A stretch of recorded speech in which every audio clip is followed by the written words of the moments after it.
आज का हमारा शीर्षक है माता शैलपुत्री की कथा। नवरात्रि के 9 दिन भक्ति और साधना के लिए बहुत पवित्र माने गए हैं। इसके पहले दिन शैलपुत्री की पूजा की जाती है। शैलपुत्री हिमालय की पुत्री है। हिमालय पर्वतों का राजा है। वह अडिग है, उसे कोई हिला नहीं सकता। जब हम भक्ति का रास्ता चुनते हैं तो हमारे मन में भी भगवान के लिए इसी तरह का अडिग विश्वास होना चाहिए, तभी हम अपने लक्ष्य तक पहुंच सकते हैं। यही कारण है कि नवरात्र के पहले दिन शैलपुत्री की पूजा की जाती है। तो चलिए शुरू करते हैं माता शैलपुत्री की कहानी से। माँ शैलपुत्री सती के नाम से भी जानी जाती है। इनकी कहानी इस प्रकार है। एक बार प्रजापति दक्ष ने यज्ञ करवाने का फैसला किया। इसके लिए उन्होंने सभी देवी देवताओं को निमंत्रण भेज दिया, लेकिन भगवान शिव को नहीं। देवी सती भली भांति जानती थी कि उनके पास निमंत्रण आएगा, लेकिन ऐसा नहीं हुआ। वो उस यज्ञ में जाने के लिए बेचैन थे, लेकिन भगवान शिव ने मना कर दिया। उन्होंने कहा कि यज्ञ में जाने के लिए उनके पास कोई भी निमंत्रण नहीं आया है और इसलिए वहाँ जाना उचित नहीं है। देवी सती नहीं मानी और बार बार यज्ञ में जाने का आग्रह करती रही। देवी सती के ना मानने की वजह से शिव को उनकी बात माननी पड़ी और उन्होंने अनुमति दे दी। माता सती जब अपने पिता प्रजापति दक्ष के यहाँ पहुंची तो देखा कि कोई भी उनसे आदर और प्रेम के साथ बातचीत नहीं कर रहा है।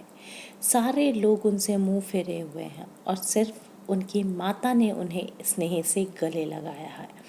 उनकी बाकी बहनें उनका उपहास उड़ा रही थी और सती के पति भगवान शिव को भी तिरस्कृत कर रही थी। स्वयं दक्ष ने भी अपमान करने का मौका न छोड़ा। ऐसा व्यवहार देख सती दुखी हो गई।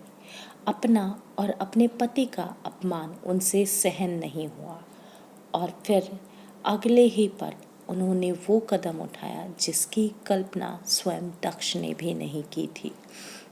सती ने उसी यज्ञ की अग्नि में खुद को सुहा कर अपने प्राण त्याग दिए।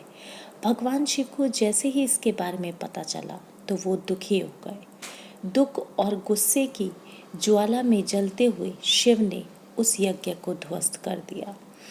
इसी सती ने फिर हिमालय के यहाँ जन्म लिया और वहाँ जन्म लेने की वजह से इनका नाम शैलपुत्री पड़ा। शैलपुत्री का नाम पार्वती भी है। इनका विवाह भी भगवान शिव से हुआ है। माता शैलपुत्री का वास काशी नगरी वाराणसी में माना जाता है। वहाँ शैलपुत्री का एक बेहद प्राचीन मंदिर है। मान्यता है कि यहाँ माँ शैलपुत्री से दर्शन करने से ही भक्तजनों की सभी मुरादें पूरी हो जाती है।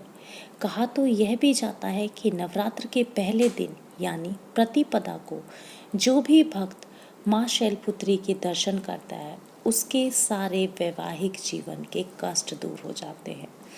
चूँकि माँ शैलपुत्री का वाहन वृषभ है, इसलिए इन्हें वृषारूढ़ा भी कहा जाता है। इनकी बाएं हाथ में कमल और दाएं हाथ में त्रिशूल रहता है। बोलो माता शैलपुत्री की जय। आज की हमारी कहानी यहीं ख़त्म होती है। अगर आप लोगों को हमारी कहानी पसंद आए तो प्लीज़ सब्सक्राइब माय चैनल।